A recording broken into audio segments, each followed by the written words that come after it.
Hello everybody. इस walk and talk with doctor Joshi के इस नए एपिसोड में आपका सबका स्वागत है। मैं आपको फिर से रिक्वेस्ट कर दूं कि हर एपिसोड को जो है आप लोग जो है आगे फॉरवर्ड करते रहिए और सब मेरे चैनल को सब्सक्राइब करना मत भूलिए। डॉक्टर जोशी के बारे में जब मैं आपसे बात करता हूँ तो डॉक्टर जोशी मेरे अच्छे दोस्त हैं और बड़ी अच्छी नॉलेज उनको हर सब्जेक्ट की है। तो उनके जो मेरे साथ डिस्कस हम करते हैं सब्जेक्ट जो भी हैं मैं आपको पास ऑन करता हूँ। इन सबसे आपकी नॉलेज ही बढ़ेगी। And doctor Joshi is quite an impartial man with lots of knowledge.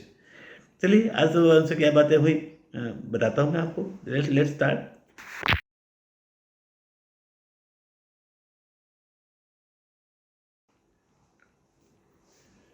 तो डॉक्टर जोशी से बात करते हुए मैंने आज बात की उनसे यूक्रेन के बारे में वंस अगेन, क्योंकि हर कुछ एपिसोड के बाद में यूक्रेन का जिक्र आ ही जाता है। और अब यूक्रेन की रशिया की लड़ाई को 1 साल पूरा होना, 1 साल से ऊपर 1 महीना और पूरा होने जा रहा है। लेकिन एक नया डेवलपमेंट जो हुआ है पिछले 2-4 दिनों में वो ये हुआ है कि मैंने डॉक्टर जोशी से पूछा कि आपको आपको आइडिया है कि पोलैंड ने कुछ अनाउंस किया है। तो डॉक्टर जोशी बोले यस, ये एक नया डेवलपमेंट है, I was waiting for that. तो ये क्या हो रहा है कि रशिया से लिए हुए प्लेन जो है वो रशिया के अगेंस्ट में यूज़ किए जाएंगे, ऐसा हो रहा है। MiG-29 जो है, 1 डज़न से ऊपर ऐसे प्लेन जो हैं पोलैंड जो है वो उनको इसको यूक्रेन को देने जा रहा है। ये ये जो प्लेन्स हैं उनके पास में वो अपनी लाइफ पूरी करने के कगार पे हैं, अच्छी कंडीशन में हैं फिर भी। तो वो उनको दे रहे हैं। नेटो कंट्रीज़ में से पोलैंड जो है पहल कर रहा है और उनको कम से कम 1 डज़न जो प्लेन्स हैं वो उनको दिए जाएंगे यूक्रेन को। अब यूक्रेन के पास में इन सब चीज़ों का एक्सपीरियंस तो काफ़ी है ही और काफ़ी वो लड़ाकू लोग हैं। अब वो किस तरह से इस्तेमाल करते हैं आप देखिए, उन्हीं के बनाए हुए प्लेन रशिया के उनके ऊपर उनके सामने उड़ेंगे। और पोलैंड जो है अब इसके ऊपर से लड़ाई फिर कैसा रुख लेती है रशिया, हो सकता है अब जो है कुछ कॉम्प्रोमाइज़ के मूड में भी आ जाए, डॉक्टर जोशी बोले। तो एक डॉक्टर जोशी बोले मेरे हिसाब से तो एक नया अच्छा डेवलपमेंट है, क्योंकि without air force no country can defend itself for a very long time. India की जो 1962 में चाइना से जो हार हुई थी वो भी इसीलिए हुई थी कि इंडिया ने बिल्कुल ही यूज़ नहीं किया अपने एयरफोर्स का। हालांकि इतना इंडिया इक्विप भी था उन दिनों में, but air force is very necessary. तो अब एक जो है this is not good good development for the world. लेकिन और भी दो, एक डेनमार्क एक और भी देश है डॉक्टर जोशी पूरे, वो भी इसको डिस्कस कर रहे हैं। वही चाइना के रशिया के ही बनाए हुए प्लेन उन्हें दिए जाएंगे, क्योंकि उनकी लाइफ पूरी इंडिया के अंदर आप सुनते होंगे रोज़ कोई ना कोई प्लेन गिरता रहता है मिग वाला। तो वो उनकी उनकी तरफ से उनको तो फालतू फालतू ही हो रहा है टाइम, मतलब जो प्लेन पड़े हुए हैं वो हमको देंगे यूक्रेन को। It's a good development, doctor Joshi बोले। मुझे डॉक्टर जोशी बोले मुझे तो इतना अच्छा लग रहा है, इससे जो है थोड़ा प्रेशर रशिया के पे आएगा कि वहाँ भी रोज़ सायरन बजेंगे, खूब वहाँ पे प्लेन के उन्हीं उन्हीं के बनाए हुए उन्हीं के आकाश में प्लेन पहुँचेंगे।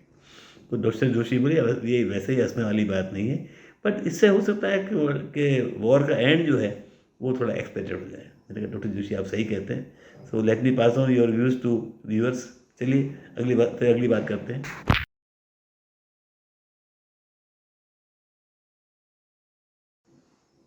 तो आज सुबह डॉक्टर जोशी के साथ घूमते हुए मैंने यूक्रेन के बाद जो बात निकाली वो बात थी महाराष्ट्र में प्याज के उत्पादन की। अब कहाँ मिग की बात हो रही थी, अब मिग पे से बात सीधी आ गई प्याज पे। तो डॉक्टर जोशी बोले यस, मैंने सबका पढ़ा है, स्टडी किया है। और प्याज का उत्पादन जो है महाराष्ट्र में बहुत बम्पर हुआ है और इस चक्कर में जो है प्याज के रेट इतने गिर गए हैं कि किसानों को बहुत नुकसान हो रहा है। वो गवर्नमेंट से डिमांड कर रहे हैं कंपनसेट करने के लिए। नासिक से हज़ारों किसान निकल पड़े थे बॉम्बे की कूच करने के लिए, उनको थाने में रोका गया है। उनका खुद को भी उनको एक ऑप्टिमिज्म है कि हमको कुछ सुनेंगे, हमको कुछ कंपनसेशन दिया जाएगा। तो वो सब थाने में रुक गए हैं, डॉक्टर जोशी बोले। डॉक्टर जोशी बोले ये जो प्रॉब्लम है ये पुरानी है, इसको गवर्नमेंट सही ढंग से एड्रेस नहीं कर पा रही है। एक्चुअली पूरे वर्ल्ड के अंदर में जो है वेयर हाउसेस कोल्ड स्टोरेज का बहुत बड़ी चेन होती है। जब फसलें होती हैं तो वो जो हैं सॉरी, डॉक्टर जोशी बोले कि भाई जो फसलें होती है उनको बाकायदा स्टोर करने के लिए उनके पास में बहुत बड़ी बड़ी जगहें वहाँ यूएस से लेके यूरोप में होती हैं और या कोल्ड स्टोरेज होते हैं। अब जैसे मान लीजिए आलू है, बहुत बड़ी तादाद में पैदा हो गया है, तो उस टाइम उसके भाव को नहीं देखना पड़ता है, उसी से रेट जो है एडजस्ट होता रहता है। आज पुराने ज़माने में ऐसा होता ही था कि जो व्यापारी हैं वो बहुत सी चीज़ों को स्टॉक कर लेते थे और बाद में बेचते थे। अभी अब जो ज़माना है वो बहुत ही मतलब इसमें एग्रीकल्चर के अंदर में जो फ्रूट्स हैं, वेजिटेबल्स हैं, वो भी उतने ही इम्पोर्टेंट हैं। तो उनका डॉक्टर जोशी बोले कि स्टोरेज बहुत ज़रूरी है। अभी प्याज की जो प्रॉब्लम आ रही है, अगर अगर उसके वेयर हाउसेज़ में उनको स्टोर करने की जगह हों, तो वो at the right time they can sell and they can just store. और उसकी जो प्राइस लगती है, जो लागत आती है स्टोर करने में, वो बाद में वसूल हो जाती है। मान लीजिए आज प्याज को 5 रुपये किलो बेचनी पड़ रही है, they can sell it for 30 rupees a KG after may be after 6 month. तो डॉक्टर जोशी बोले इस चीज़ को बहुत जल्दी ज़रूरत है एड्रेस करने की, और अगर ये नहीं करेंगे तो ये सब समस्याएँ आती रहेंगी और गवर्नमेंट कहाँ तक उनको कम्पेंसेट करती रहेगी। तो मैंने कहा डॉक्टर डॉक्टर जोशी आपकी बात सही है, और this is the only solution कि खूब सारे कोल्ड स्टोरेज हों, खूब सारे वैसे स्टोरेज वेयर हाउसेज़ हों, तो ये समस्या हल हो सकती है। There is no other way. इस तरह से हज़ारों के साथ निकल पड़ेंगे, they are asking for, they are also not wrong, but something has to be done. Doctor Joshi बोले आपकी बात सही है और ये जल्द से जल्द करना किया जाएगा तो कंट्री के भले में होगा।